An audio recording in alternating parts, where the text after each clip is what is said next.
खुर्च्या फेकत असताना नवनीत राणा थोडक्यात बचावल्या. आतापर्यंत 45 जणांवर गुन्हे दाखल, 4 जण अटकेत. सभास्थळी काही लोकांकडून चुकीच्या पद्धतीने इशारे नवनीत राणांवर सुरू होते. नवनीत राणांना मारण्याच्या धमक्या यावेळी देण्यात आल्या. नवनीत राणांच्या अंगावर थुंकण्याचा प्रयत्न, खुर्च्या देखील फेकण्याचा प्रयत्न झाला. त्यांची भाषा जर कापण्याची असेल तर आम्ही त्यांना तसेच उत्तर देऊ. हां, मी रॅलीमध्ये आहे आणि मी त्या रॅलीमध्ये सोबत उभी राहणार आहे. कारण आमचे विचार या विचारावरच आम्ही चालतो. आणि ज्या पद्धतीने त्यांनी राजकमलवर धिंगाणा घातलं, एवढी हिंमत आहे की माझ्यासमोर मला खुर्च्या फेकणं, माझे लोकांना मारणं, मला मारण्याची धमकी देणं, एवढ्यापर्यंत जर अमरावतीमध्ये हा सगळा प्रकार घडत असेल तर आम्ही शांत नाही बसणार. मी महिला जरूर आहे, पण मी हिंमत कुठेही गमावली नाही आहे. पदानी हारली आहे, पण माझे विचाराला मी हारू देऊ शकत नाही. तर तो गाव उद्धव ठाकरेजींचे तालुका अध्यक्षाचं गाव आहे. तिकडचा सरपंच आहे आणि ते सरपंच असल्यानंतर 5 वाजतापासून जेव्हा आम्ही तयारी सुरू केली, पहिले त्यांनी धिंगाणा घातला स्टेजचे फेसिंगबद्दल. मग स्टेजचा चेहरा कुठे झाला पाहिजे, कुठे नाही झाला पाहिजे, त्या पद्धतीने त्यांनी सुरुवात केली. जेव्हा सगळे लोक पोलीसवाल्यांनी आम्हाला परमिशन दिली, त्यानुसार आम्ही आमचे मंच वगैरे सगळे लावले. त्याच्यानंतर जेव्हा त्यांना वाटलं की हे सभा नवनीत राणा काही पोचून नाही राहिली, कारण की मी 4 तास लेट होती त्या सभेमध्ये, आणि आमचे बाया जेव्हा येणं जाणं करत होते त्यांच्यावर सिटी मारत होते, त्यांना अपशब्द बोलत होते, त्यांना हुटिंग करत होते. त्या पद्धतीचा व्यवहार त्यांनी काल केलं. आणि स्पष्ट आहे की ज्यांचे तालुका अध्यक्ष आहे आणि आज उद्धव ठाकरेजी हे बाळासाहेब उद्धव ठाकरे नाही, हे जनाब उद्धव ठाकरेजी झाले. आणि याच्यातून स्पष्ट काल दिसलं की त्यांची जी चिड होती आम्हाला घेऊन, आमच्या विचाराला घेऊन, ते स्पष्ट काल त्याचं एक दृश्य पूर्ण महाराष्ट्र आणि देशाने दिलेलं आहे. पण ते विसरले की आम्ही सुद्धा बाळासाहेब ठाकरेजींचे विचार घेऊन चालत आहे. तर बाळासाहेब ठाकरेजी जेव्हा मंचावरून उभे राहून पाकिस्तानला सरळ उत्तर देण्याचं काम करत होते, तर आम्ही सुद्धा त्यांचीच मुलगी म्हणून त्यांचेच विचार घेऊन या मैदानात आहे. तुमच्यावर हल्ला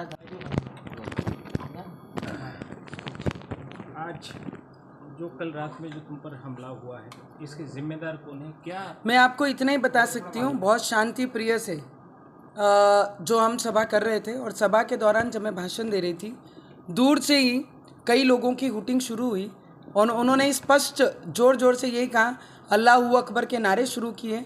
हमारे कई लोग थे, जब आपके चाहने वाले लोग आजू बाजू खड़े होते हैं तो उससे आपको समझ में आता है कि कुछ तो गड़बड़ वहाँ पे चल रही है. फिर भी मैंने बहुत शांति प्रिय से मेरा भाषण कंप्लीट किया. मैंने उनको समझाया कि सब लोग शांति रहो, हमको कोई किसी को कुछ नहीं करना है. हमारा उद्देश्य है कि शांति प्रिय महाराष्ट्र में हमारी सभी विधानसभा चुनाव पार पड़ने चाहिए, क्योंकि आखिर के दो दिन बचे हमारे प्रचार के. और उसी के दौरान जैसे मैं नीचे उतरती हूँ, मैं महिलाओं को मिल रही थी, अपंग ऐसे व्यक्ति थे मेरे साथ में कल उस सभा में, 150, 200, 250 से भी ज़्यादा अपंग लोग उस सभा में बैठे थे. तो कोई भी न्यूसेंस अगर उधर होती थी तो सबसे ज़्यादा परिणाम उनके ऊपर दिखाई देता था. इसलिए सभी लोगों को मैंने आह्वान किया था, मेरे लोगों को, कि कोई भी वहाँ पर शांति भंग नहीं करेगा. शांति से ये गांव का सभा होने के बाद हम निकलेंगे. पर शुरुआत 5 बजे से हो गई थी, जब हमारे लोगों ने वहाँ पर मंच डालने की शुरुआत की. हम लोगों ने शासकीय परमिशन ली, जितनी भी पुलिस डिपार्टमेंट की लगती है, इलेक्शन कमीशन के परमिशन लगते हैं, सब हमने अपनी फॉर्मेलिटी पूरी की. पर तब से उनका शुरू हो गया था, यहाँ मंच नहीं होना चाहिए, वहाँ स्टेज नहीं होना चाहिए. इसके पीछे कौन था इसके पीछे? मैं आपको इतना ज़रूर बता सकती हूँ, वो जो गांव है, उस गांव में उद्धव ठाकरे जी के, जनाब उद्धव ठाकरे जी के तालुका अध्यक्ष रहते हैं. क्योंकि उद्धव बाळासाहेब ठाकरे जी हे नाम उनके बीच में से गायब हो गया है, तो अभी जनाब उद्धव ठाकरे जी बन गए. तो स्पष्ट है कि जिस पक्ष का तालुका अध्यक्ष वो वहाँ रहते हैं, ये सीधा सीधा उन पे इशारा जाता है कि उन्होंने ये किया हुआ सभी कृत्य है उनके लोगों ने. मुझे लगता है मेरे विचार, जब 14 दिन मुझे जेल में रखा था, हनुमान चालीसा पठन करने के बाद भी कोई मिटा नहीं सका. मेरे विचार कल भी थे, आज भी है, और आगे आने वाले आखिरी सांस तक मैं विचार लेके चलूँगी. वो समय गया जब हिंदू ये बोलते थे कि एक गाल पे मारा है तो दूसरा गाल आगे कर देते थे. अब वो समय नहीं है. अगर एक मारेंगे तो 2 ज़रूर मिलेंगे, और जिस तरीके से जिस भाषा में वो बात करेंगे उसका उत्तर उसी भाषा में उन लोगों को दिया जाएगा. इसमें कहीं पर भी शंका नहीं है. बोला जा रहा है कि बटेंगे कटेंगे की बात जब बोली जा रही है, तो क्या उसका ये प्रति जवाब है, ऐसा लगता है? बटेंगे और कटेंगे की बात जब बोली जा रही है भाजपा की ओर से, तो क्या इसका जवाब है ये? मुझे लगता है एक ओबीसी बाहर से आके हैदराबाद से आकर संभाजी नगर में हमें 15 मिनट पे धमकाते हैं खुलेआम, हमारे लोगों को ये बताते हैं कि 15 मिनट में हम हिंदुओं को ख़त्म कर देंगे। जब वो धमकी देते हैं तो उसका उत्तर उसी तरीके से, उसी पद्धति से उनको ज़रूर दिया जाएगा। और रही बात आपके प्रश्न की, बटेंगे तो कटेंगे, ये नारा उनके तरफ से आया है। हम बोलते हैं एक रहेंगे और सेफ रहेंगे।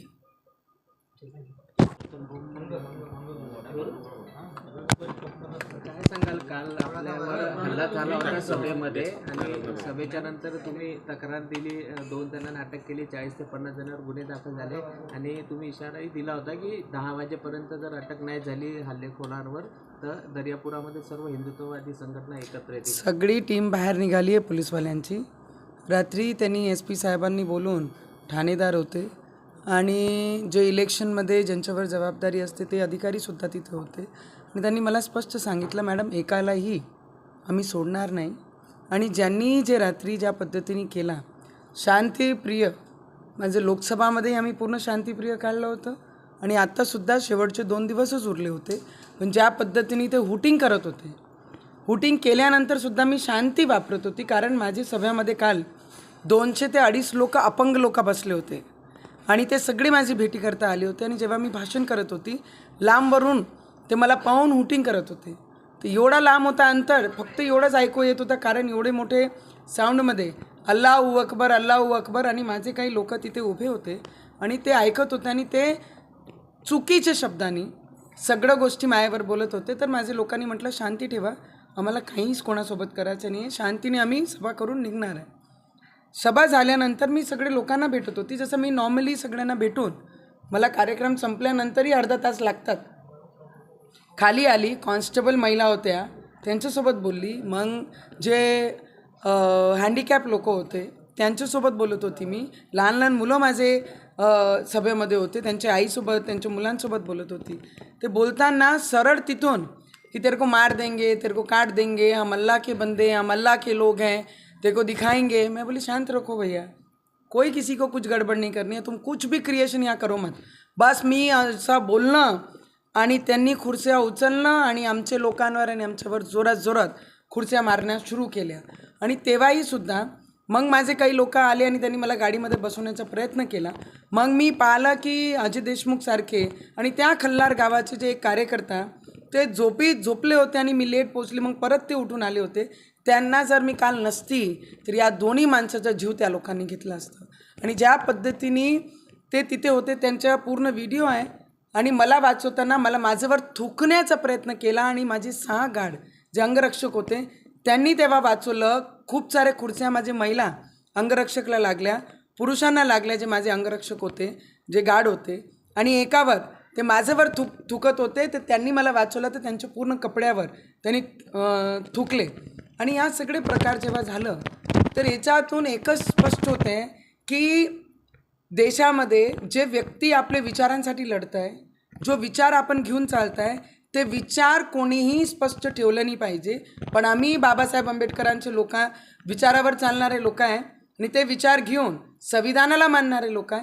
ते विचार घेऊन मी मैदानात आहे, कालही होती, आजही आणि पुढेही राहणार आहे. जर त्यांची भाषा असन कापण्याची तर आमची भाषा त्याच पद्धतीने राहील. आम्ही शांतनी बसणार आहे. आम्ही तो काळ गेला जेव्हा हिंदू शांततेने एक गालावर कोणी मारलं तो दूसरा गाल समोर करत होता. आज वो स्थिति नहीं है.